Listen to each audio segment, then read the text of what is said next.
Hi hello నమస్తే. నేను మీ గోపి. ఇప్పుడు ఒక చిన్న కథ చెప్పాను. ఒక ఇద్దరు ఫ్రెండ్స్ ఉంటారు. అందులో ఒకడు ప్రతిదానికి రిస్క్ చేస్తుంటాడు. ఆడికి డేర్ చేయడం అంటే ఇష్టం.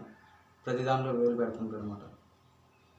ఇంకొకడు సేఫ్, ఒకే పని మీద ఉంటాడు. ఏ పనికి వేరే పని దేంట్లో వేలు ఎట్టడు. ఆడి పని మాత్రం ఆడు చూసుకుంటారు. ఇద్దరు కలిసి ఓ రోడ్డు మీద నడుచుకుంటూ వెళ్తారు. రోడ్డు మీద నడుచుకుంటూ వెళ్తుండగా దారిలో ఒక పెంట కనపడుతుంది. ఒక పెంట కనిపించినప్పుడు అందులో మనం మొదట మాట్లాడుకున్నాం కదా, ఆ అబ్బాయి వెళ్ళి ఆ పెంటలో చేయటి ఎదుగుతుంటాడు. వాడికి ఏమి దొరకదు. ఈ రెండోవాడు అని చూసి నవ్వుతాడు. ఎందుకురా పెంటలో చేయడతావు, ఏం దొరుకుతుంది అని నవ్వుతే మళ్ళీ ఇద్దరు కలిసి మళ్ళీ నడుచుకుంటూ వెళ్తుంటారు. దారిలో రెండో పెంట కనపడుతుంది. మళ్ళీ మొదటాడు పోయి మళ్ళీ పెంటలో చేయటి మళ్ళీ ఎతకడం మొదలెడతాడు. మళ్ళీ ఏం దొరకదు వీడికి.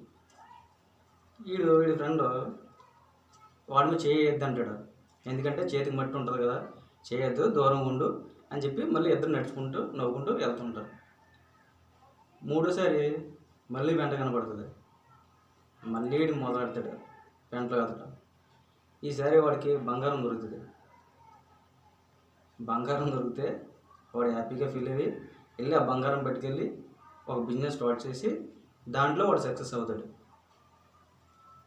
ఈ రెండోవాడు ఎప్పుడు అలాగనే ఉంటాడు. ఆడు ఒకే పెదమ ఉన్నాడు, దేనికి డేర్ చేయలేదు. ఆడి జీవితం ఎప్పుడు అంతే. లైఫ్లో డేర్ చేయకపోతే సక్సెస్ అనేది రాదు.